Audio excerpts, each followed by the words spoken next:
Dieu ne parle jamais au hasard. Quand un même schéma traverse les Écritures, ce n'est pas une coïncidence, c'est une révélation. C'est pour révéler son dessein. Et quand on regarde l'arche de Noé, Moïse qui fut confié aux eaux du Nil dans un panier, ainsi que Jésus, le Fils de Dieu, on ne voit pas trois histoires différentes, mais une seule trajectoire, un seul message, un seul salut. Dès les premiers chapitres de la Genèse, Dieu révèle une vérité fondamentale. Le monde est jugé, mais Dieu prépare une issue. Avant que les eaux ne recouvrent la terre, une arche est construite. Pas après, avant. Le salut précède toujours le jugement. Noé n'est pas sauvé parce qu'il est meilleur que les autres, mais parce qu'il entre dans ce que Dieu a préparé. L'arche devient une frontière. D'un côté, la mort, de l'autre, la vie. Il n'y a pas d'alternative, pas de second plan, pas de refuge parallèle. Des générations passent et le même schéma réapparaît. Cette fois, ce n'est plus le monde entier qui est menacé, mais un peuple. Un décret de mort est prononcé contre les enfants. Et encore une fois, avant que la mort n'agisse pleinement, Dieu prépare un moyen.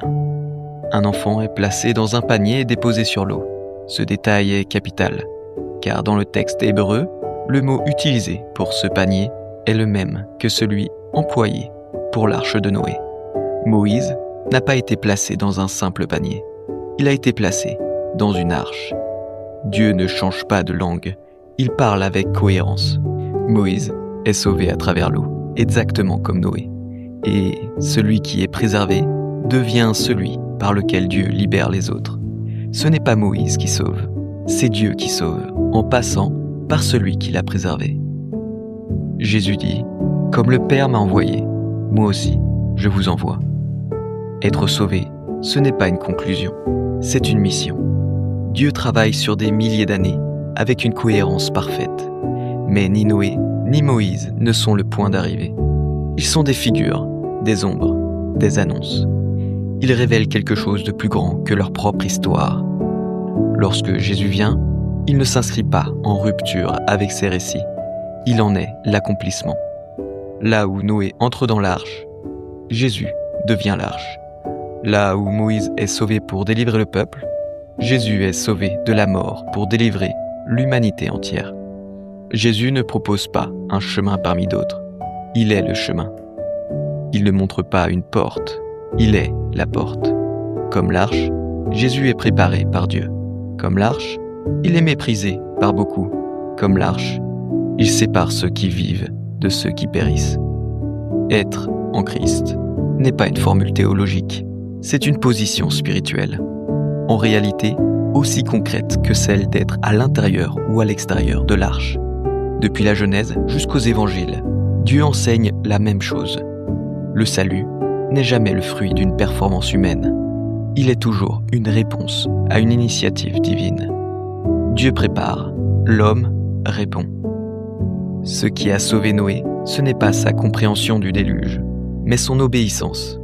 Ce qui a sauvé Moïse, ce n'est pas sa conscience du danger, mais le fait d'être placé là où Dieu avait prévu un refuge.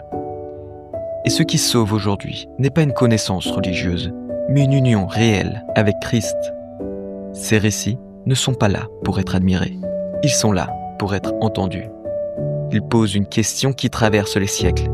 Où te tiens-tu face à ce que Dieu a préparé? À chaque époque, Dieu n'a offert qu'un seul refuge. Pas plusieurs vérités, ni plusieurs chemins. Un seul.